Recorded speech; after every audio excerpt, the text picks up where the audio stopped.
Yan guys, yung ating bangka, multi ka na. Gabi kasi yung bagyo. Grabe mga mga ragpa, dala ng baha. Malaki pa rin ang alon. Yan, malaki pa rin ang alon mga idol, hindi pa tayo makalahot dito. Grabe yung basura naman dito sa tabi ng dagat.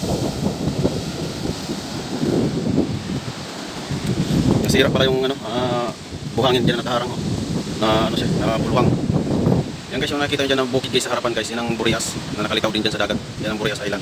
Yung Masbate hindi masyado makita, malayo. Masbate City saka yung Masbate Island. Salamat tayo dahil yung bangka natin hindi nasira kasi dyan ang lagay ng bangka natin. Hindi nasira yung bangka natin, hindi masyado makalon. At binantayan naman yan nila Kuya Rolly kagabi kasi nandyan din yung bangka niya. Yung bangka niya nakalitaw na sa dagat, yung sa akin nandun sa taas. Daming pagkapasura dito, sabi ng dagat. Tambak yung basura. Yan. Nagkaroon bagyo, malinis to dito kasi hindi masyado kalakihan ng dagat. Ngayon tampak kasi malaki ang baha. At doon sa mga dinaanan ko nga, nabanggit natin kanina sa unang video natin na napakaraming bahay ang lumubog sa baha, no? Dito sa Pedro Albay. Dito yung sarap ng camera natin guys, yan po ang Barangay Lagaan. Yan, saka sumunod dyan Maragondon, barangay din ng Maragondon, Pedro Albay. Yung mga nakita yung mga bahay doon, doon sa yan, may mga bahay dyan nakita ko yan, yan. Yan ang Barangay Maragondon. Diretso na yung punta doon, Kaparian, Noon, Lipa, yan, Purawan. Yan dyan ang mga tao sa tabi ng dagat, nangunguha sila ng mga naanod ng mga nyug. Mga nyug, nangunguha sila dyan sa harapan. Kasi dyan dinadagsan ng alon, yung mga naanod ng mga nyug. Hindi pa natin bayad yung bangka, buti hindi nasira, hindi nakarantaw na napakaraming bangkang nasira ng bagyo. Talagang hindi nila talaga nakita kung saan napunta yung mga bangka.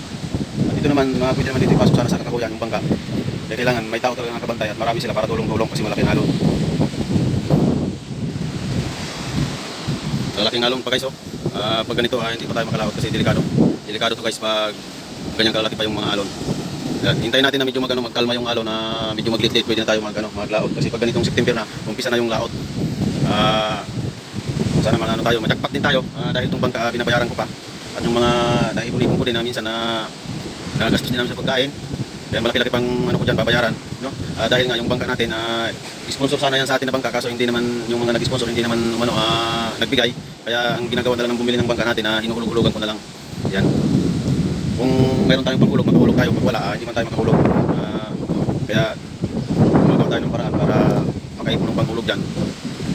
Malaking bagay din yan, malaking bagay na tutulong din yan sa aming panghanap buhay dito sa probinsya ng Bicol. Dahil ang mga lang ng mga tao dito ay sa dagat pang isda. Yan.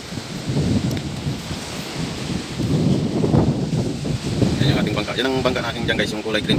Yung isa naman sa pinsan ko yan. Yan yung kulay green ng bangka ko dyan.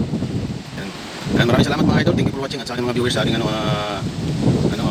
Facebook profile. Thank you sa mga nagpa-follow, walang sawa ng pagsuporta. Maraming salamat sa inyong lahat. God bless po. Ayan, stay safe po tayo lahat at ingat-ingat palagi. Thank you.